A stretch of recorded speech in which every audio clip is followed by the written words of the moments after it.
When I woke up this morning, there was this beautiful waning sliver of a moon right upon the eastern horizon. And of course, by coincidence, the moon is showing up in our reading today, but there is also another, or I should say, at least a couple of other influences that are showing up in this weekend's Astro Tarot. So I am Katie Cat. This is our weekend Astro Tarot for February 17th, 18th, 19th, and 20th. Now, the aspects that are showing up are reflected in the picture that I posted. If you are listening to this on my YouTube channel or my Instagram channel. And of course, if you're listening to this via Instagram and it gets cut off, you can always check out my YouTube channel, Delaney's Well, and see any of my videos there, as well as past videos. If, for example, you're looking back to my past postings and you can't find an old reading that resonated with you, you can always find them on my YouTube channel. So I wanted to just check out the cards today, and then we'll talk about that diagram that I posted as my image. Now, the opening card that we have for today is the Page of Pentacles. The challenge that we are working with is the High Priestess card. The way that we're going to get through the challenge is by way of the Page of Swords, and it is resulting in the ultimate outcome of the Ten of Wands, clarified by the Fool card and the Queen of Pentacles. So we have two major arcana showing up today, which are bringing in the influences of the moon, as well as the influence of and placements of Uranus. And coincidentally enough, today on Friday, which is when I'm making this video, the moon is in Capricorn, and we also have Pluto in Capricorn. But where the moon was placed this morning, it had a lot of aspects to other celestial bodies in our sky. So it actually is a pretty big pivotal energy as far as today goes. And considering that it's going through the gateway of Pluto, there is this transformative nature that's happening to our emotional body, because that's where this is occurring. And considering that it's in the sign of Capricorn, which is associated with our life path, our legacy that we're leaving behind, our ultimate career, there is a lot of transformation and reflection in this area. And of course, the moon is in a waning phase. So there is a reflection of, in regard to how we see things and how something is being let go of. Now, this opening card of the Page of Pentacles is an energy of really looking through things and sorting like the coarser from the finer, trying to evaluate in ourselves like what we truly value, and an examination of these different parts and aspects of our life. And if we're able to actually extrapolate the value and exchange in regard to what we put into it by way of our energy.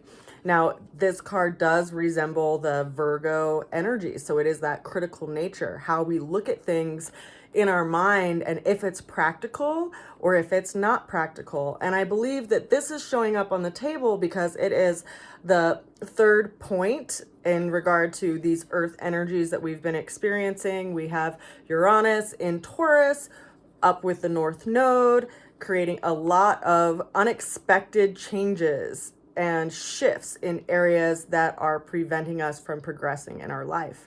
And considering that it's in the sign of Taurus, which is associated with our values, our resources, you know, our basic means and what we have in that regard, as well as our belief systems and what we value, there's a lot of change and shifts in this area. Now, Uranus is at 15 degrees, I believe, right now. Let's see. Let's just double check so I don't get that all screwy. Uranus is at 15 degrees today. And what do you know? I'm personally experiencing a Uranus opposition because I have Uranus at 15 degrees in Scorpio, and Taurus is an opposite fixed sign. Now, consider that the moon right now, or at least this morning, was at an earlier position of Capricorn. It was specifically at 11 degrees of Capricorn, but it moves a lot in one day. So it's at an ending degree of Capricorn by the end of the day.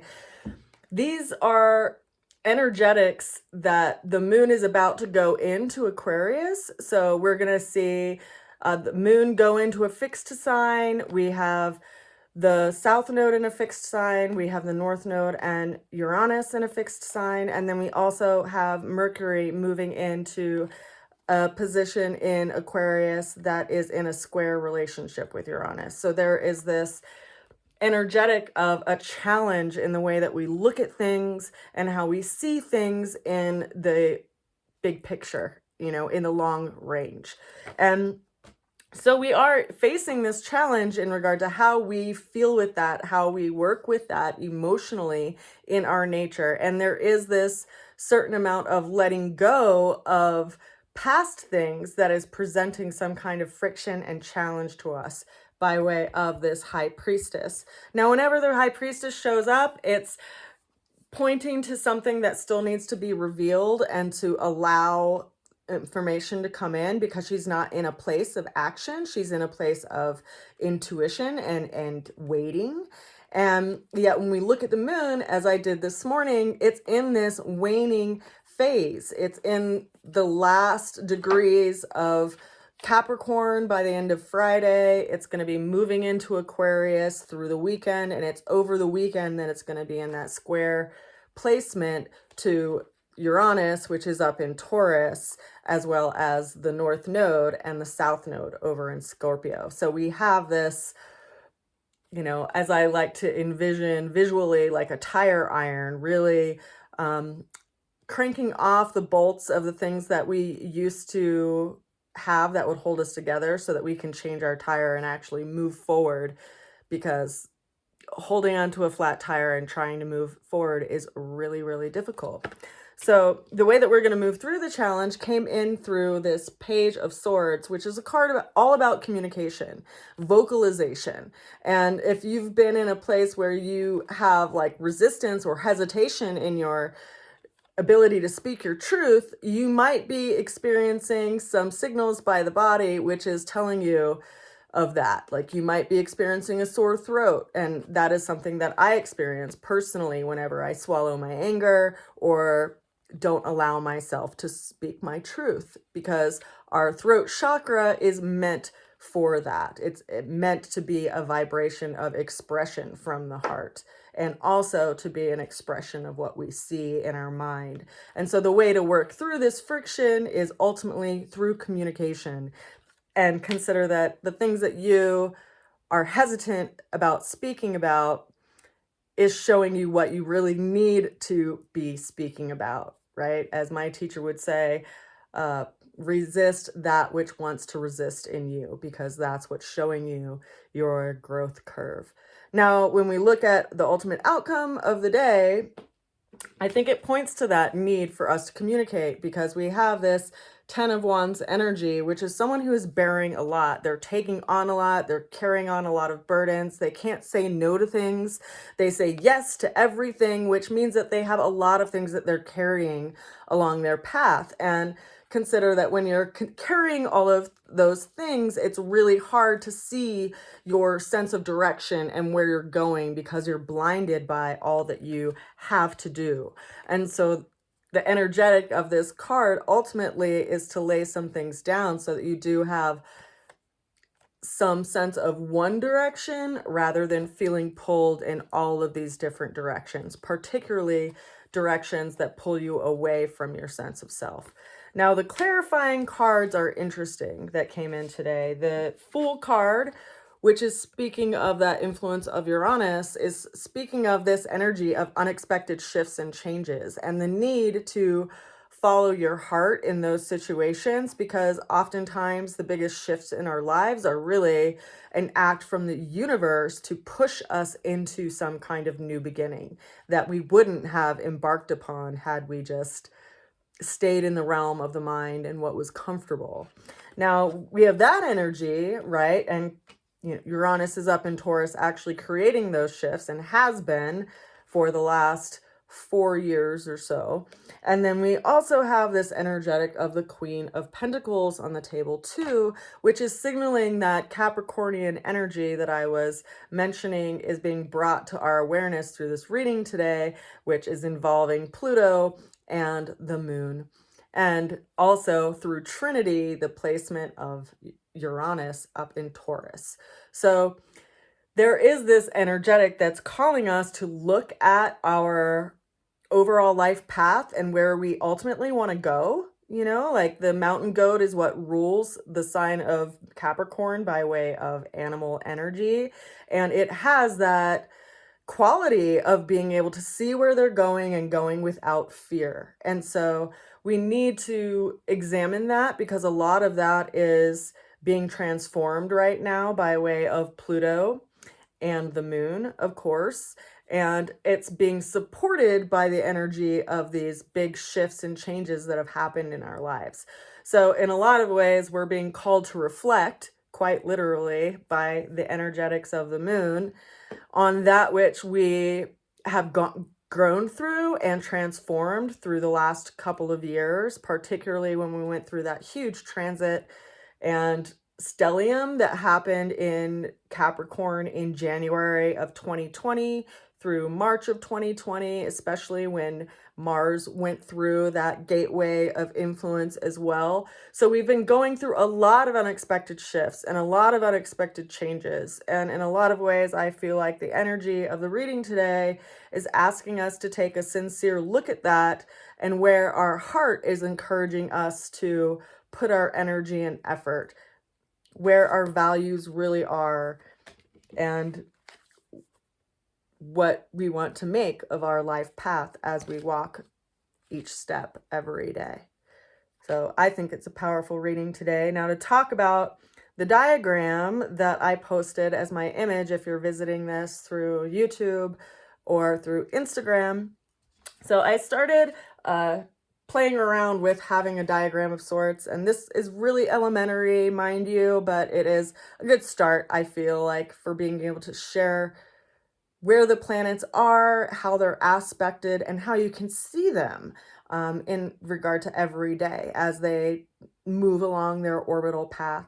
So we have this little diagram that I created. Now in this diagram, there's 12 pieces of the pie, which each are representative of 30 degrees of each zodiac sign, because it is, after all, a wheel. So there's 360 degrees divided by 12. There's 30 degrees for each sign. So every day, of course, the planets make a little bit of movement depending on their orbit and the amount of time that it takes for them to orbit around the sun. And the fastest moving celestial bodies is the moon, and then we have Mercury, and then we have Venus, and then we have Mars, and then we have Saturn, and they go all the way out to Pluto. And of course, as they progressively go out into our solar system, they have a longer amount of time for their elliptical orbit. So they'll take a greater length of time to move around this entire wheel.